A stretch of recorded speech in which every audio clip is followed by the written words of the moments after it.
Ako si John, 13 years, kidney transplant. Ngayong araw, samahan niyo ako sa panibagong video. Nakalipas na naman ng isang buwan. Pumunta ulit tayo sa Office of the Congressman ng Muntinlupa. Siyempre, magpapasa ulit tayo ng medical assistance. Ganito lang naman ginagawa ko every month. Since palagi kong ginagawa yung ganitong video, hindi ko na i-explain kung paano ako pumupunta doon. Iibahin natin yung tema ng video na to. This time, magbabasa tayo ng tanong at siyempre, magre-react tayo. Regarding pala to sa in-upload kong video. Ito yung may title na 17 pieces na gamot na iniinom ko araw-araw bilang isang kidney transplant. Sa mga hindi pa nakakapanood ng video na yun, ilalagay ko na lang yung link sa comment section. Anyway, sa context ng video, sa dami ng iniinom kong gamot, maraming nagulat. At meron naman parang normal lang sa kanila. Ito nga pala isa sa mga nag-comment sa atin. Ang sabi niya dito, nakadepende na yung body system sa dami ng gamot na iniinom namin. Which is totoo naman talaga. Imagine sa 13 years kong kidney transplant, libo-libong gamot na yata iniinom ko. Kaya marami rin nagtataka kung kamusta na yung liver ko. Sa awa ng Diyos, normal naman. Maniwala kayo sa hindi. Never nagka-problema yung liver ko. Every 3 months kasi nagpapacheck up ako ng liver. Kaya ito palaging sinasabi ko sa mga kapwa ko kidney transplant or kahit sino mang umiinom na may maintenance. Huwag basta-basta iinom ng gamot ang hindi nireseta ng doktor. Tulad ko, sa dami ng iniinom kong gamot, hindi na ako pwedeng uminom ng vitamin C. Ever since, hindi talaga ako umiinom nun. Tapos pag may konti naramdaman ako, hindi ako basta-basta umiinom ng gamot. Pero sinasabihan ko naman yung doktor ko, hindi rin ako nagso-self-medication. Pero sa pag-inom ko ng gamot, palagi kong iniisip yung good side na umabot ako sa punto na ganito. Umabot ako sa 13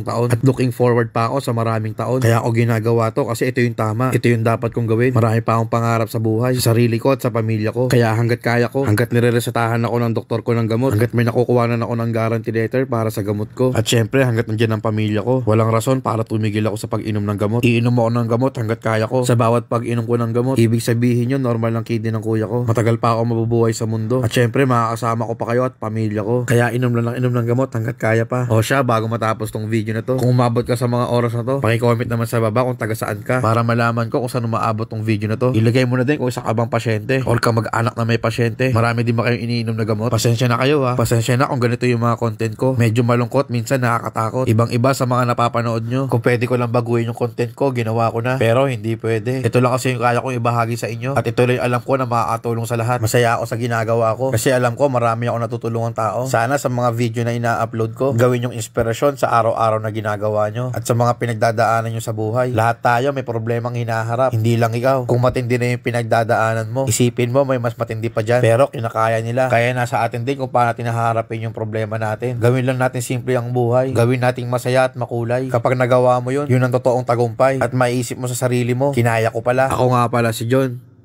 Isa poong kidney transplant. At ito ang buhay ko. Oh, paano ba yan? Hanggang dito na lang. Hanggang sa muli. Paalam! Peace! 1, 2, 3, go!